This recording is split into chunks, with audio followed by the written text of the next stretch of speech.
How to safely leverage and maintain full liquidity. This is a crucial concept that sometimes people have a hard time grasping. And so my goal in this episode is to educate you that whenever you leverage, frankly, is what makes the financial world go round, okay? But leverage without liquidity is stupidity.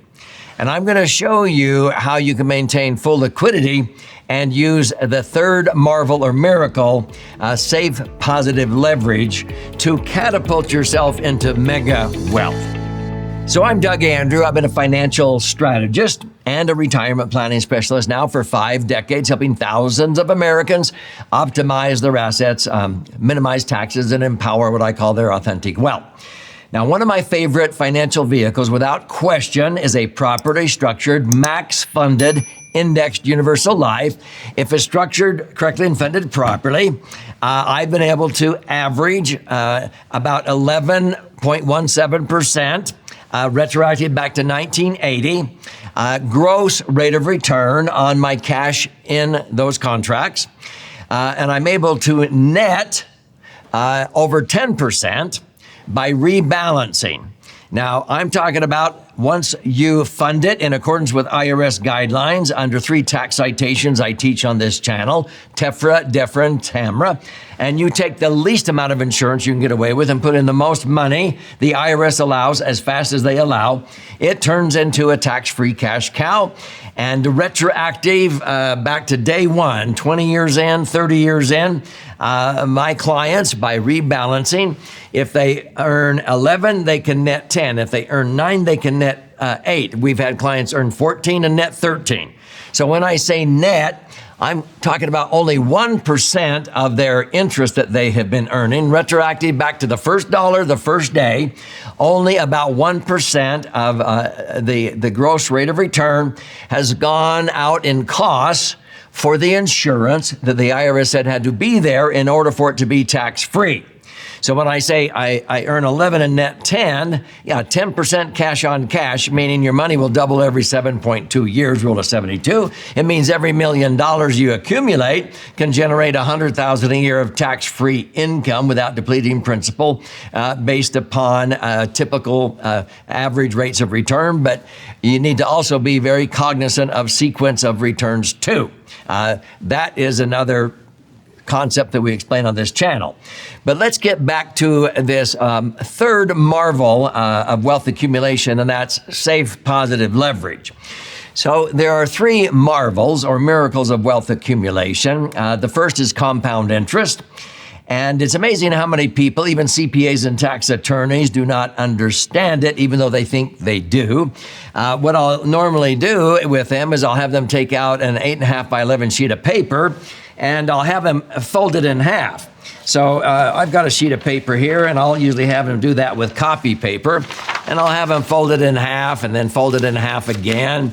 And then I have them imagine, they can't physically do this, folding this in half a total of 48 more times, a total of 50. Now, I have them write down in some form of measurement in centimeters or inches or yards or miles how thick this would be if you could fold this over a total of 50 times. And they usually write down 3/4 of an inch, 6 inches, Now, compound interest, what's this doing every time you fold it in half? It's doubling, double, double, double. If this sheet of paper or normal copy paper, which is 5/1000ths of an inch thick, were to be folded over 50 times, you would be doubling it, and it would be 93 million miles thick. Yep. Do the math. It'd be from here to the sun. If you could fold it over 51 times, it would be from here to the sun and back. Double, double, double. And you wouldn't believe the CPAs and tax attorneys that guess 6 inches when it would be from here to the sun. That's compound interest. It is what Einstein said was the 8th wonder of the world. Now, it was Rothschild that said the 8th wonder of the world is compounding tax-free. And so, a dollar doubling 20 times will grow to $1,048,000 if it's tax deferred or tax free. But you don't just look at what it grows to, because you may have to pay tax on that. In a tax-deferred IRA or 401k, if it doubles 20 times, $1 to $1,048,000, you're only going to actually enjoy about $700,000 of that as your money, because the government's going to take 25, 30, 33% or more. If you're in California, maybe as much as 40%. If it's totally tax-free, then that million is all your money. That's why my favorite financial vehicle is a properly structured, max-funded, indexed universal life. If it's structured correctly, it is deemed a L.A.S.E.R fund, which is an acronym that I've used for years, and the title of my most recent best-selling book, The L.A.S.E.R Fund. L.A.S.E.R means liquid asset, safely earning returns. Now, the third marvel of wealth accumulation, we've got compound interest, tax-free accumulation, but the third marvel, it's amazing how many people do not understand it. It's safe, positive leverage. Now, what's leverage? Leverage is the ability to own and control assets with very little or maybe none of your money tied up or at risk in that asset. It is what makes the financial world go round, okay? A bank, a credit union, an insurance company's greatest assets are their liabilities. If they stop paying interest, they would wither up and die. Interest isn't their foe, it's their friend. Banks will borrow OPM and they'll pay, 1, 2, 3% interest, and they turn around and loan out and invest and make 6, 7, or 8. So if they borrow OPM, every $1 million, they might pay $30,000 a year at 3% interest for that. They turn around and loan it back out at 7 or 8%, and maybe they net 6 after all fees and overhead. But how much more is 6 than 3? Don't say 3. It's 100% more. Okay. Would you hire an employee for $30,000 that made you an extra $60,000? Would you buy a widget machine for $30,000 that made you an extra $60,000? Now, that is leverage. Leverage means that you are willing to pay, interest in order to make more interest. And that's what makes the world go round. These financial institutions would wither up and die if they stopped paying interest. Now, there are some financial, gurus out there that got into trouble when they leveraged on real estate, rental properties or what have you, and they had no liquidity and they had to file bankruptcy. I won't mention some of their names, but, they go out and pound the key. No, don't ever leverage again. Get out of debt, out of debt, out of debt. And I'm going, well, why don't you learn how money works and become your own banker? But next time, leverage with full liquidity, and they don't even understand how to do that. So listen very, very close. Which would you rather have? If you had $1 million of cash, and you could go buy a rental home worth $1 million, would you like to just pay cash and own one rental home and then rent it out and you get 100% of the rental income? But if it's vacant, you're still okay, hopefully, unless you're really dependent upon that cash flow. Or by leveraging, you could take that $1 million and you could pay 20% down and have 5 rental properties instead of 1. That's called leverage. Now, if you take $200,000 and pay it as a down payment on $5 million rental homes, now your $1 million is all tied up with no liquidity in 5 rental properties, okay? So you've leveraged, and now you have 5 properties appreciating, which theoretically can make you far more money as they appreciate in value. And if the rental income is covering the mortgages, everything's fine. Until when? We have a recession or you have vacancies, like 2008 when real estate dropped in value and we had a lot of vacancies, or commercial real estate after COVID-19, where commercial real estate, we had 40% vacancies. When you lack liquidity because you've been putting all your money into huge down payments or taking your positive cash flow and sending it to the mortgage company, you lack liquidity. And when you need that money back out of the property, that equity in the property, when you need it the worst, it's the hardest to get because you have to qualify to borrow it back or you have to sell it. And sometimes it's not the best time to sell in a down market because those properties are only worth maybe, 60 cents on the dollar. I've seen these horror stories forever.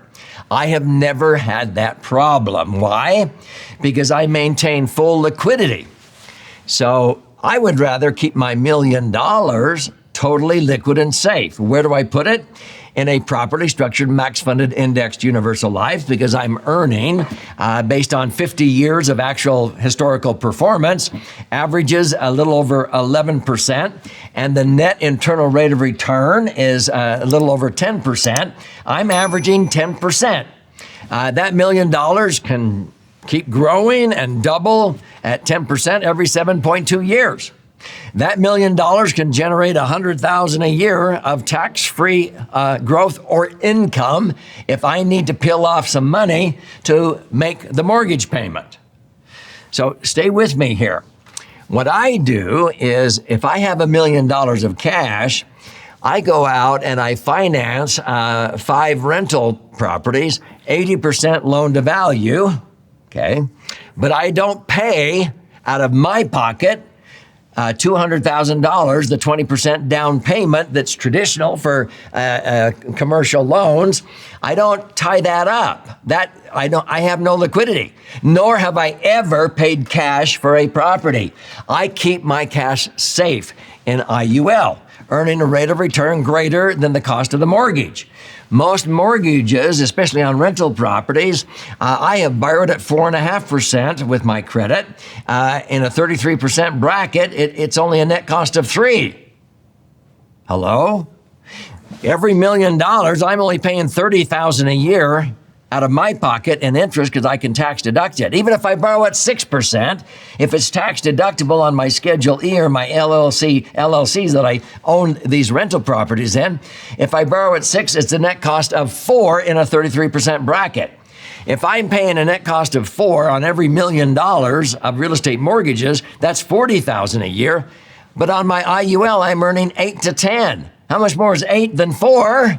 It's 100% more. Why would I fire an employee, my IUL, that's earning me twice as much as they're costing me? If I get into trouble, I can make the mortgage payment by peeling off just half of the interest I'm earning on my IUL. Who's in control? I'm in control.